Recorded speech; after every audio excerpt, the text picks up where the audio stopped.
I'm Ryan Newman, and since I started with Indiana Donor Network and Driven to Save Lives, I found out that some people think that they can't be an organ donor. The truth is, anyone can sign up to be an organ donor. Anyone? Anyone? Are you sure? Yeah, I'm sure. Anyone can sign up to be an organ donor. So don't count yourself out because somebody's counting on you. Go to driventosavelives.org and sign up today. But my heart's going to you, Ryan. Love that shirt.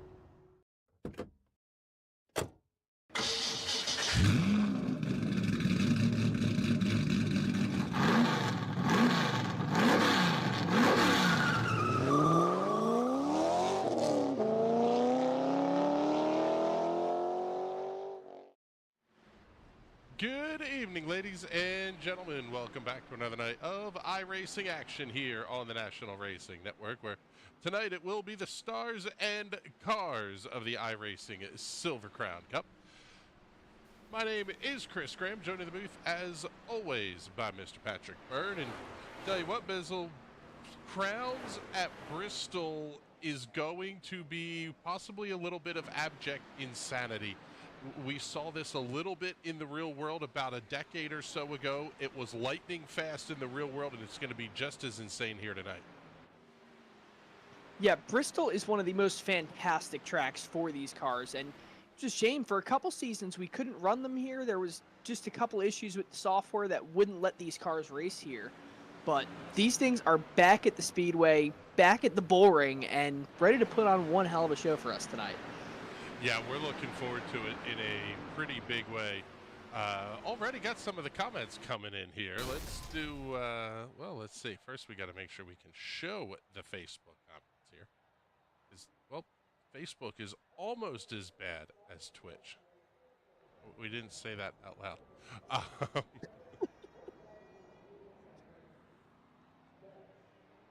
Let's see. Adariel checking in. Will do. Give us the smiling blue face. Tim Panache checking in from Iowa City, Iowa. Love the state. Not so much Iowa City, though. The Hawkeyes, Just kidding, buddy. Thanks for everybody for tuning in, whether you're watching on YouTube. Could be a Penn State fan. Yeah, possibly. And if you didn't like the comment, you can send your hate mail to Bizzle at nationalracingnetwork.com. An email that now works and does send hate mail forwarded right to me. That is exactly right. Qualifications just getting underway. Tracy Penner, quick time, 13.274, 13.27 with a 4. D Love just finishing up his qualification run as well. Although it looks like we're not getting all of our paint schemes updated here. But let's pick up James Watson in the number 7 here tonight.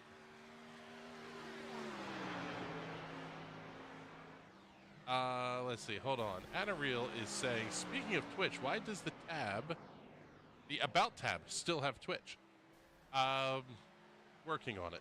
We have deactivated. So we haven't updated it yet. Yeah, if you click on it, it's not going to take you anywhere. Sign-on says, what if I hate mailing? Then go ahead and hate mail Bizzle, I guess. I don't know. It's electronic mail. We're in the 21st century now. You don't have to send it to an address. You don't have to go to the post office.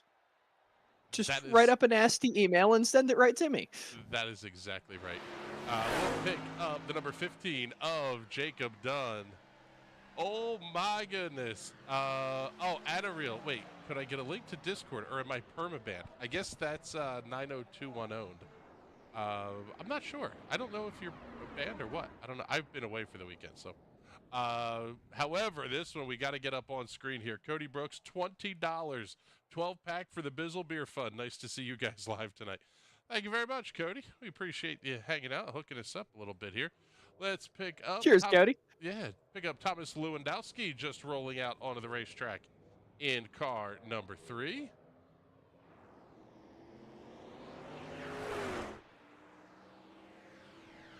Thus far, only Lewandowski, Colton Tyndall, and Richard Malagani have not set a time yet here in qualifications for the iRacing Silver Crown Cup. The all-time track record here, by the way, Bizzle. We will show, actually, we'll pull the graphic up after qualifying. Go ahead, brother.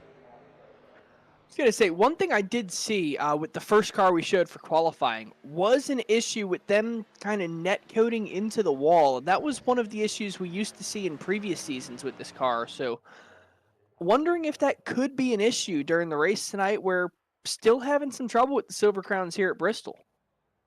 Quite possibly it could be an issue here. And actually, let's take a look at this place here. 5/3 for just over tick over a half mile. 24 to 28 degrees of progressive banking in the corners. But Brian Gerster holds the all-time track record on the pavement, 12.742 seconds, a full second faster than anything NASCAR has ever run here back in 2011 in a winged sprint car. That's hauling ass around Bristol. Now, I can tell you from experience, a very fictional race car of the Dallara IR01 featured here on the iRacing platform will do this track in 8 3/4 seconds. It's disturbing. It is so fantastically cool, but it is absolutely disturbing. Let's take a look at the starting lineup for tonight's race. First up, going to be the Hawk Jr. Ender's Performance, number 1 of Tracy Petter. No surprise to see Tracy on the pole with a quick lap time of 13.274. So about, 5/10 over, just under the real world track record. Kenneth Gurrell outside of row number 1, the Refined Motorsports entry, 0.049 seconds back. A couple of really quick cars on the front row here this evening. The Ream number 8 of Josh Batista. It'll be the 20 on the car. It'll be the 8 in your timing and scoring. That car looks spectacular. This does not do it justice. We'll get you a good look at that one as the race goes on. Lining up alongside the Street Side Classics number 2 of Derek Love. I think 2 weeks in a row, or 2 shows in a row anyway, that I've managed to get the sponsor right on D-Love's machine. That doesn't happen very often. The Team Watson Racing Setups, Martin Sports, NRN number 3 of Thomas Lewandowski inside of row number 3, lining up alongside of the Team Watson Racing Setups, NRN Martin Sports, Refined Motorsports, number 7 of James Watson. He will be the 39 out there on the racetrack. The 94 on the car, the 6 of the side of Jeffrey Stanton, the Big Evil Designs, Napa Auto Parts, Rockwell, North Carolina. Entry alongside the number 12 of Brent Elmore. Row number 5 will have the Driven to Save Lives National Racing Network number 4 of Brandon Buckberger alongside of the number 16 Team Watson Racing Setups entry of Nieje Camargo. Row number 6, the Race Day CT ZAS Designs Team Watson Racing Setups number 11 of Zach Scott Nicky. It'll be the 44 on the racetrack alongside the Nitro Racing number 13 of Richard Malagani. Row number 7, the Spotify number 14 of Joe Gauthier alongside of the Menards number 17 of James W. Beavers. The Team Watson Racing Setups 48 of Ben Carswell will be the 10 in timing and scoring alongside of Jacob Dunn in the 15. The open face Dale Earnhardt helmet on that machine. And all alone on the final row will be the number 5 of Colton Tyndall, getting ready for a 100 lap show here tonight. It is going to be spectacular. We're looking forward to it. What the heck? Haven't done one of these in a while. Off at turn number 4, crank it on up. The start of this one's going to be all yours.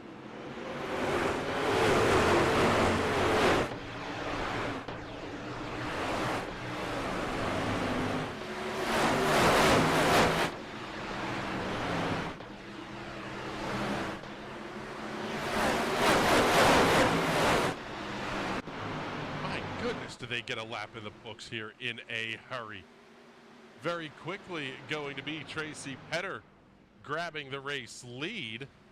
Kenneth Gurrell, Derek Love, James Watson, your top 4. Oh, buddy, 3 wide, just a little bit further back. Yeah, further back, you can see him getting all sorts of squirrely cars shooting all over the racetrack.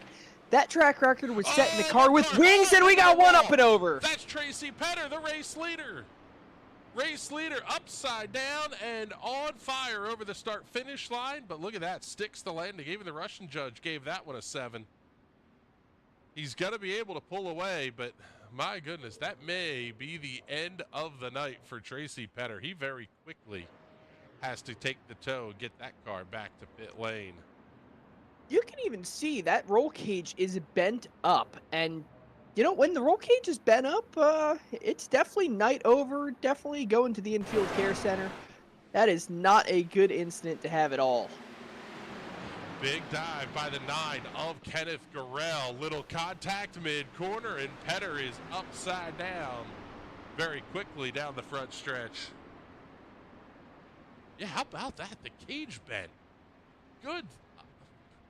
God, your vision's better than mine is. Fantastic look there, Bizzle. But as we go back to the live look here, well, you don't see anybody because Tracy Petter is done for the evening.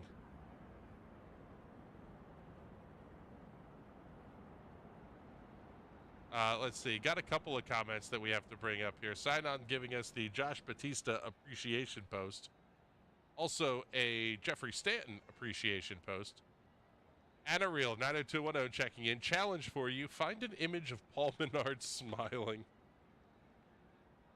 I don't think Wow, one you exists. I don't think I've ever seen Paul Menard smile.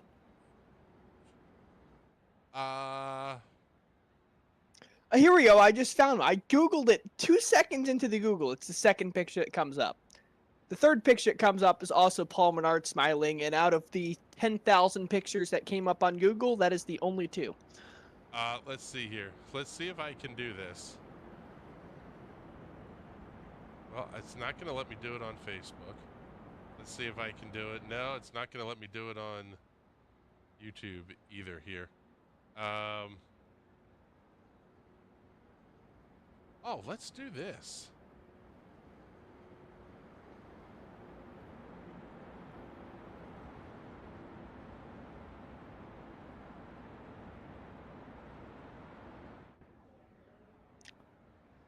Well, let's not do that. This car's pulling in, and it's going to be Gurrell taking the green flag on the top spot. Yeah, very quickly, Kenneth Gurrell. That was a quick caution flag, too. Kenneth Gurrell grabbing the race lead side by side. James Watson and Thomas Lewandowski in the battle for the 4th position. Oh, man, one car scraping the wall already on the restart.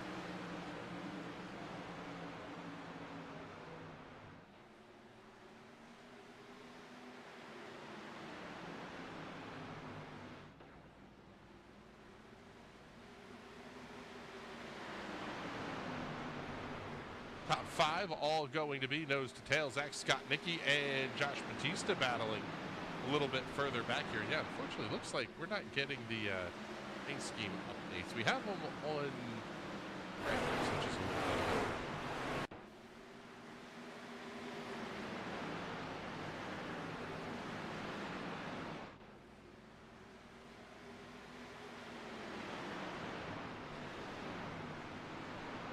Wait, Bizzle is asking himself his own questions. Yeah, I want to hear you go ahead and read that one. Have you ever gone as far to want to be and do more like? Yes. Sure. That math works. Little bit of a bobble there for Brandon Buckberger. He's going to give up a couple of spots here to Lewandowski and Watson. Lewandowski all over the back bumper of James Watson, trying to run kind of a lower line on Watson, see if he could pick up some time down there. But my experience here at Bristol, especially in the low downforce cars, that high line seems to be the preferred way to go. You burn less rubber up there, and you just carry so much more momentum down the front straightaway, and the back straightaway for that matter. Oh, man. Still bouncing these cars off the wall. See them kick a little bit of dust, smoke, whatever you want to call it, up as those exposed right side tires make contact with the safer barrier at corner exit. Interesting watching Thomas Lewandowski. He's running a different line from everybody else completely, trying to make that inside lane work. And there was a lot of discussion during the practice sessions about whether it was going to be the top side or the bottom side you were going to be able to make work. Looks like right now, the lines are pretty comparable. Question is either one of these going to burn the tires up? Yeah, these cars are still on NTM 6, which stands for New Tire Model 6. Which with this tire model, I believe the top line was still the preferred line in just about every car this tire model was put on. In the NTM7, which is featured on the next gen race cars, I noticed this year the bottom line seems to be preferred. You burn less rubber down there and it is faster. But this 6th generation tire model just seems to put on fantastic multi-groove racing. And I'm a fan of going back to it across the board because you see Lewandowski down there on the bottom. He seems to be running great down there, keeping perfect pace with the guys that are running that top line. I'm old enough to remember the original new tire model when that came to iRacing, I don't know, a decade or so ago.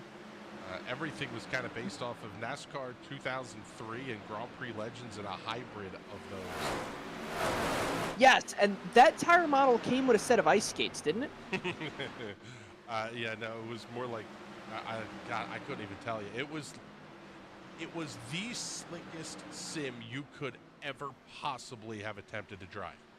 I mean, there was just no grip anywhere, irregardless of what you could do setup-wise.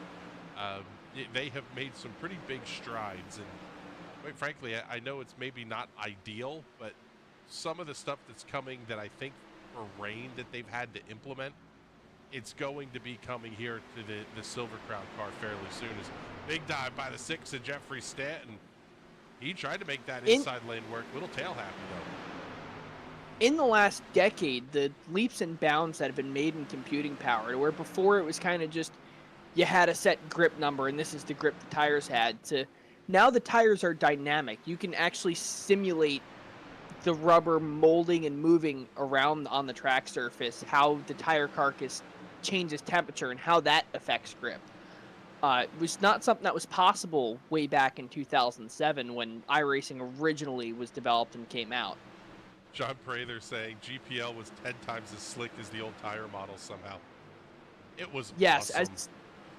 As someone who goes back and plays Grand Prix Legends more often than I care to admit, with the raster update, the raster mod, don't worry, I have somewhat modern graphics on it. That is the toughest sim I have ever tried to get my head around. I never completed a lap in the Nürburgring on it. It is so tough. Yeah, it's crazy slick, and then by the time you thought you had the tires at the temperature, they were dead. And you were right back to slick and not turning again. As D-Love in the 2, bouncing it off the outside wall. We're used to seeing him in the blue and white colors, but with trading paints being screwy tonight, we're seeing him. He's the red and white machine. Just about 0.3 of a second back behind Kenneth Gorell, your race leader. Oh, big bounce off the wall for Jeffrey Stanton. Take a look at that machine. It is banged up on the right front corner. Which is not going to hurt him here as much as it would at some of the 1.5 miles that we run. Downforcing the arrow off that front Kardashian, I believe we're calling it. Yeah, that's right. Is not nearly as important as some of the bigger tracks here. Cody Brooks sign on saying he ran a NASCAR 2003 league race. Second at Nelson Ledges. Good run. I recall old NASCAR games. Shut up. Actively remember playing those. Cody Brooks, I got him into NR 2003. I believe I virtual machined into his computer probably 2015 and put NR 2003 on it, and we land tunneled and played the crap out of that game.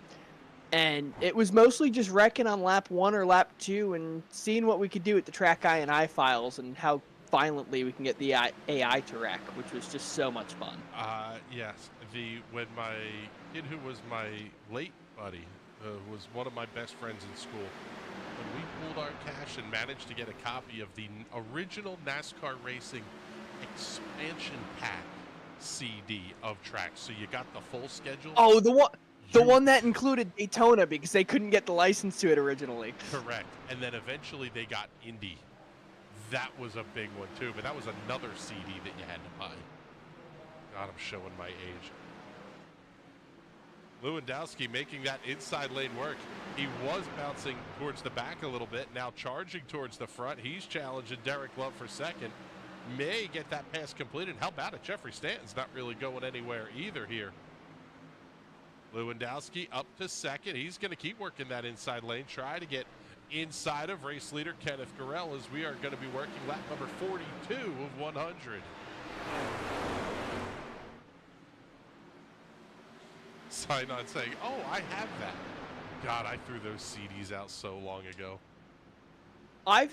Now I know the viewers haven't seen my computer case, but it's an old HP Pavilion case still with a CD holder on top of it. I have the original Microsoft Sidewinder driver disc in that CD holder up top. But Thomas Lewandowski is going to try and fight for the lead here on the bottom, and it looks like he's going to clear Kenneth Gurrell coming out of turn number 2. Second lead change of the night comes at lap number 44 off of turn number 4. Lewandowski's able to clear. That's going to put Gurrell up to second. Buckberger and Stanton having their big fight here, and Josh Batista's caught right back in here. So now it's 7 cars all within about a second or so, battling for a You position can see inside how the top 5. swirly that number 4 car, Brendan Buckberger, is. You had to see him chase it all the way up from the wall down to the inside and had to chase it right back up the racetrack. That thing is a handful to drive right now. Jeffrey Stanton looking inside of James Watson. Couple of good battles towards the back of the pack here as well. Brent Elmore battling the AJ Camargo. John Prather. That's beautiful. Go T-Lou, you sexy beast. Never seen a picture of Thomas Lewandowski, but I'm sure he is, and he definitely is up there in that top spot of the race right now. Yeah, he gone. The lead up to 1.1 seconds. Over Kenneth Gurrell, as Stanton and Watson are going to continue to battle for 4th. And I'll tell you what, with Love bouncing that car off the outside wall as much as he is. Yet the first half of this race looked like it was going to be the Gurrell show, but Lewandowski's really taken it over at the halfway mark and really pulled out to a larger gap than I think we've seen throughout the entire field. Almost looked like Jeffrey Stanton grabbing a little bit of apron there at the exit of turn number 2. Excuse me, that was turn 4. Trying to get that car to pinch and turn just a little bit more. Yeah, because he is big time loose on corner exit. Just past the halfway point now. Lap number 52 is up on the board, and this is a fantastic battle for second on back through 7th. Zach Scott-Nicky 5 seconds back of the race leader. Now, what's real interesting to me is in the mid-corner, these guys are not hugging that apron. They're kind of diamonding the corners, coming up a little bit in the mid-corner and diving back down. Where in the stock cars, the idea is to kind of start in the middle of the track if you're going to run the low line and kiss the apex right down there on that black stuff in the middle of the corner and come back up a little bit. So it's really interesting how differently these things drive from stock cars. Well, yeah, I mean, that's... you would think they would be slightly similar. They've got the stagger on the tires, the engine's in the front, the fuel's in the back. That's about where the similarities end with these things, because the more fuel you burn off, the looser these cars are going to get and the twitchier they're going to be as this race goes on.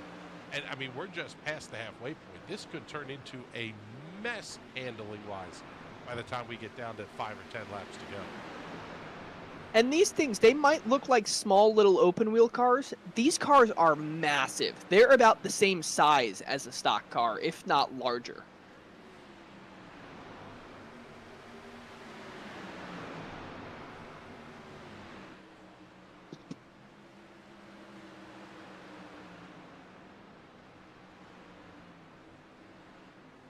Tell you what, Josh Batista now able to make that inside lane work. He's come around Brandon Buckberger, come around James Watson, now trying to work his way around Derek Love, get himself up inside the top 3. I'm a little bit surprised that we're not seeing anybody else make the move down there. Buckberger's obviously... Oh, hold on to it. Wow. Man. That was a big wiggle out of Batista. He's going to let these guys go by, but he's going to be in the fight still. He's losing a little bit of time, but still way ahead of Scott-Nicky.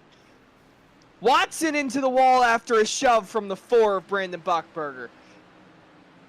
Man, that's a lot of damage on the front of that car of James Watson, too.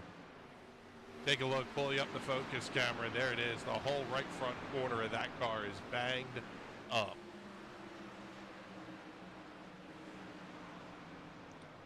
And teammate Zach Skotnicki is looking right at the rear fuel tank of that machine, trying to get by Watson now.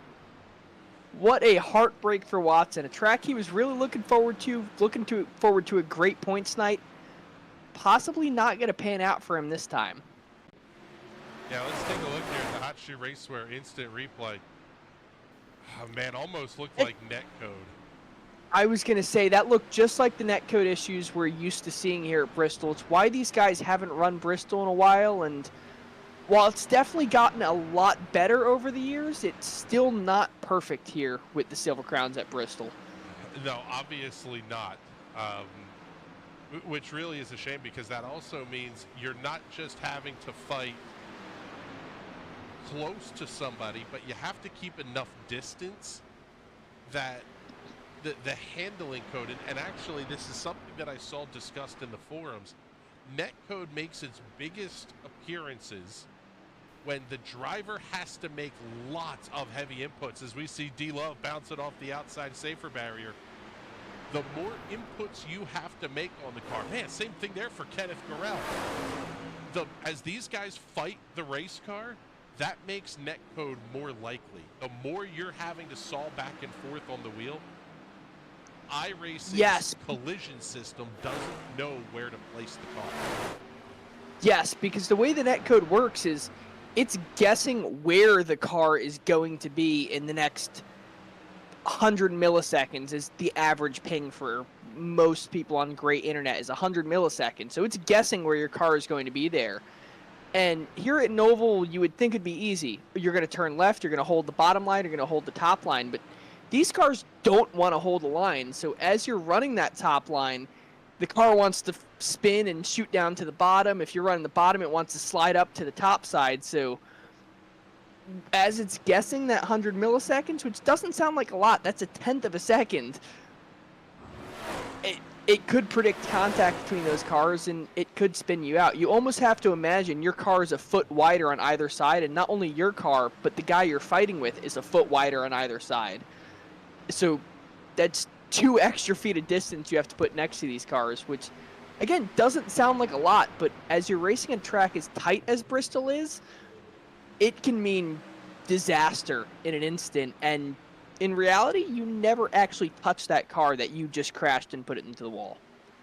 Yeah, and it's something that with these cars especially, as they start to get loose and twitchy, it just makes it so hard, because even what we see is not necessarily what's going on the individual driver's machines, and it could be slightly different from what iRacing server data is showing as well. Because you talked about it, it's measuring this in milliseconds, how many frames it has to draw every millisecond, and all the global variables of the cars. There's a lot that goes into this, and unfortunately, sometimes a place like Bristol just doesn't work for certain cars. Yeah, and to let the viewer in kind of to the back end side of things, the broadcast we're seeing, so everything we're commentating on, has a 5-second delay on what's actually happening. So we're kind of seeing the real. Half a second. It's only half a second now. It used to be 5. Yeah. But yeah, even what we're seeing is what the simulation thinks happened. But it will go back and kind of show us what it thinks happened and then fix it, which is why sometimes you'll see a car get smashed up upside down to the wall and the caution will never come out and the car will repair itself, because simulation goes, oh, actually this never happened. It's all just taking a bunch of really, really quick repetitive guesses, and whichever guesses match up is what actually happened. We are inside of 20 laps to go here at Bristol Motor Speedway. Coming up Wednesday night, it will be the Sim Racers Club from Nashville Super Speedway. And then Thursday, the U.S. Open wheel cars coming to you from Suzuka Circuit. Oh, man, what Big happened hit for there? Batista. Wow. Batista big up into the wall. Buckberger may have gotten a piece of the wall as well. Man, that's bringing... And this is just putting Lewandowski's lead larger and larger. He's most of the way to 10-second lead. He's at 7.5 seconds right now over Batista. Well, it's Which also is bringing Kenneth absolutely Garrell and Zach Scott. mind-boggling. It's bringing Kenneth Garrell and Zach Scott-Nicky back into this fight, looking for a top 5 position. We're following Brandon Buckberger. He's battling Derek Love just ahead, Jeffrey Stanton just behind. That's the fight for 3rd, 4th, and 5th, the final spot on the podium. And they're only about a half second back of Josh Batista, who just a couple of laps ago was practically sideways. Yeah, these cars are always a handful at Bristol. I've never run Bristol here in these cars in a big full strength of field race like this, but even with 3 or 4 other guys just screwing around, it is tough. It's probably the most similar track to the sprint cars that we run with these things, and these things making a little bit less horsepower, weighing a little bit more, longer wheelbase. You'd think they'd be easier to drive, but they're just so much more sluggish to every movement you put into the wheel. So we're in a sprint car, you're fighting it the whole time, and it's fairly easy to save in that regard. These things, you go turn the wheel, and it doesn't do anything for what feels like 10 seconds before it actually catches. Seeing Robert Kreiser checking in the comments. What's going on, brother? Unfortunately, we can't pop it up on the screen, but hopefully you guys are doing well. 11 to go, and now it's going to be Buckberger having to look inside of D-Love off of turn 2. Wow, man, they do make contact. Steve!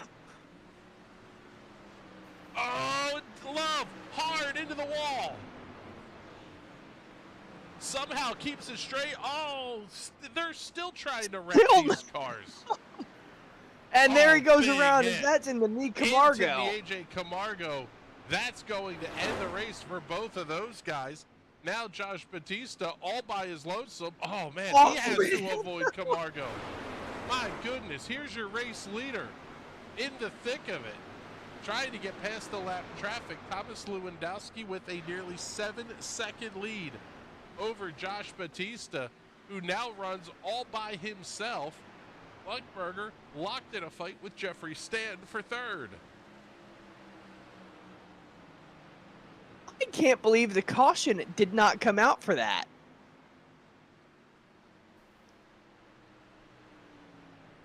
Big moment there on corner entry for Buckberger. He's going to get a great run off the corner, though. Trying to make that outside lane work on Jeffrey Stanton. Now he's going to be able to duck inside into turn number 3. Slides up the racetrack, almost contact.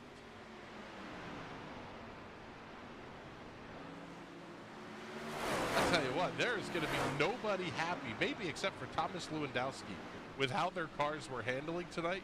But my goodness, are we getting a show here out of the Silver Crown Cup cars here at Bristol.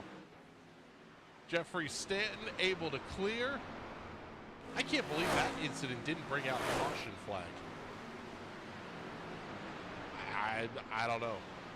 Again, netcode can do weird, screwy things, and it will a lot of times not trigger a caution where you should have one.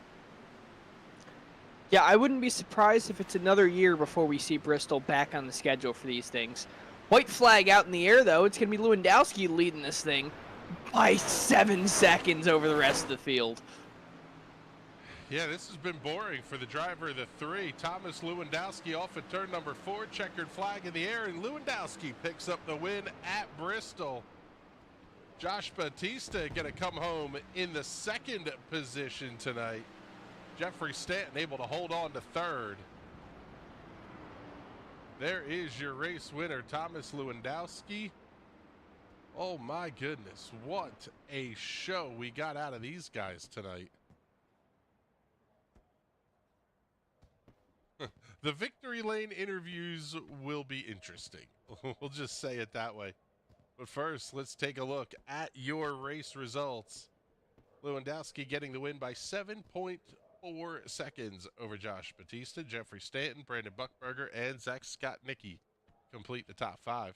6 through 10, Kenneth Gorell, Richard Malagani, James Watson, Colton Tyndall, and Joe Gauthier. Colton Tyndall did not qualify, started shotgun on the field, and worked his way up to a 9th place finish. Good run, Colton.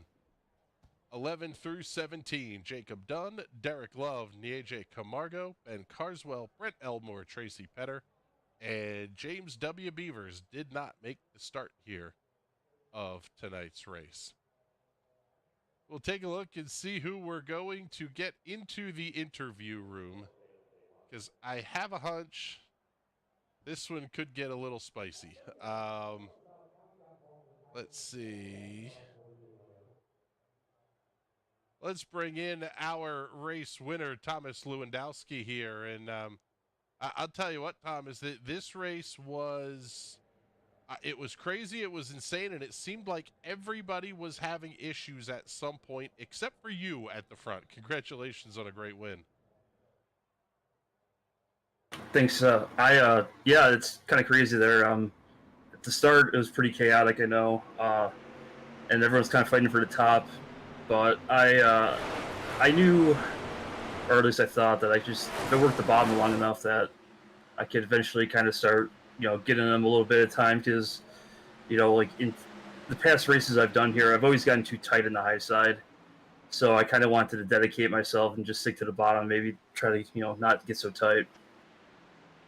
It seemed like that was sort of a setup choice that you went into the night with, going, hey, I'm going to run the bottom. And it really worked out in your favor. Were you surprised at all to see that nobody else was doing it? I mean, you didn't run away with this thing until you got to the front of the field. It was not easy to get past. We see now the replay. We're watching you battle with James Watson. It was a hard night to run the bottom. Yeah, it's at the start of the race too. I did make a setup choice to run the bottom. The gear I picked, and actually just the overall balance of it. And it's harder because especially when you're trying to pass people, you just have to be so gentle with the throttle, not to get loose or slide up into the guy that's on the high side, and you really just kind of have to an entry, if you go in too fast or you miss a line, if it'll hook really good for you if you get it just right, and then you just gotta have throttle control for off the corner, and that's pretty much what I was just doing. But yeah, it's definitely it's really hard to pass down there, especially early in the race when everyone's got a bunch of grip and the high side can just really dive it in there on entry and carry a lot of momentum. Well, the last question for you, we noticed what looked to be a fair amount of netcode contact going on tonight. Did you experience a lot of that, and what are your thoughts on the crowds coming back to Bristol in future seasons? I mean, I obviously would support this going back after I won by 8 seconds or whatever, but I did know some netcode there. I think the Tracy wreck, someone said it was netcode. I didn't really see it all that well. I raced really close with a bunch of people down low. It's just one of those things where there's always netcode in some racing. There always will be netcode. People just have gotten used to, with their triple screens, just running everyone super, super close all the time. And I'm only on a single monitor, so I have to leave room. I don't have the option not to, especially an exit here. I have to just assume they're going to be at a certain spot, and that's all I have to work with. So I think that actually helped me here, because I wasn't, just working with these tiny little, inches of giving people space. It's a great point. It kind of forces you into a broader situational awareness. Well, congratulations on the win tonight. Fantastic drive. And before we let you go, make sure you get all the sponsor plugs and thank yous in. Just, thank you for you guys for broadcasting these races. Larry, John over at Drill Isle, Marcus, Lindsay, they all, we all hang out and stuff, and they go watch the streams and enjoy it. So, all right. Well, thank you guys again. Have a good one. Thanks, buddy. We appreciate you coming to check in with us here. Let's bring up our runner-up finisher tonight here, Josh Batista. And man, I'll tell you what, you had an adventure tonight. That car was loose. It was tight. It seemed like it was a little bit of everywhere, but able to make your way through the carnage and come home with a good second-place finish. Yeah, I'll definitely take that. Before the night started, I honestly thought the setup was like really bad. It was super loose. I honestly thought I was gonna go backwards, probably put in the fence, but yeah, with all the chaos in front and the setup coming in about halfway through the race, I'll definitely take a second. It seemed like right about where you talking about feeling the setup coming in is when we noticed you head for the bottom. Was that a key to the success later in the race, was being able to run that bottom lane when everybody else was kind of almost set up forced into running the top? I kind of honestly had no choice. I was also set up for the top, but since they were all running up there, and I felt that I felt like way quicker once like halfway hit, and I had no choice but to run the bottom. So I just kept trying to figure it out. And once I figured it out, yeah, went right to the front pretty much. Well, it was a fantastic drive for you here tonight. Talk us through a little bit of you mentioned the chaos, the carnage, all that kind of stuff. Was that a lot of that net code, or was that, I mean, we were seeing smoke coming off the walls and cars that were very clearly 6 or 8 inches away from it? Oh yeah, there was definitely quite a bit of net code going on tonight. I don't know if it's just the server side or what, but I remember last season we ran here, we didn't really have many issues, so I don't know. Well, either way, I think you'll take it. Good second place run for you tonight, man. And before we let you go, get all those sponsor plugs and thank yous taken care of. I got to thank you guys for putting on the show, and Reem for being on the car this season. And thank Jeff for painting the car, and we'll see y'all next week. Where are we at next week anyway? I don't even know. Indianapolis Motor Speedway. Oh, baby, I'm so ready for that. Yeah, I'm looking forward to that one, too. I love the crowns at the Speedway. So thank you much, Josh. We appreciate you coming to hang out with us here. And one more Victory Lane interview to do, and that's going to be with our third place finisher, Jeffrey Stanton. And man, I'll tell you what, the car looks absolutely junked, but it's a good third place run for you. Yeah, I ended up getting into the wall a couple times. Like, me and Thomas made contact mid-race, and I ended up scrubbing it just barely, and then it just made a mistake and overdrove one of the other corners and got into it a second time on the right side. But I was trying to keep it off the fence. I was trying to run the bottom. The bottom felt really good here in 3 and 4, but it was just really hard tonight. I didn't have any practice whatsoever. I didn't expect to even be able to run the night, to be honest. So. Well, we are hoping good things for you and your family. That's all the extent of what I'm going to be willing to say about it. But man, I'm glad we got to see you out here because you put on a hell of a show. It looked like the car was kind of twitchy loose entering, twitchy loose off. It was just an absolute handful. It wasn't bad next to 4. It was just off 4. I couldn't get the power down. Other than that, I felt really comfortable here. I've always liked Bristol, so. You're one of the few guys that would say the word comfortable tonight. Man, I'll tell you what, congratulations on a great drive, especially with everything you've got going on. Man, it's very cool that we got to see you out here tonight. Like we said, wishing the best for you and your family. But before we let you go, do all the big sponsor plugs and thank yous since Trading Paints wasn't behaving and we didn't have the logos on the car. Yeah, I appreciate it. Thank you. First off, y'all for broadcasting, and Napa Auto Parts, Rockwell, everyone else who supports me. All right, brother. Well, thank you much. We appreciate you coming to hang out with us here. And man, I'll tell you what, Bizzle, we got a show. That's for sure. These guys talking about the fact they like Bristol. They liked all the stuff that was going on. I guess we're coming back here. Yeah, the world's fastest half mile puts on one hell of a show, no matter what kind of cars you throw on here. I've thrown road course cars on here. I've thrown these things, stock cars. No matter what, it's always a great time. Hell, one time we even threw the jumpy trucks on here. It was fantastic. So I am not surprised the drivers love this track, and I hope we're back here again soon. I hope so too. This race was, as always, just a ton of fun. Great show out of the guys from the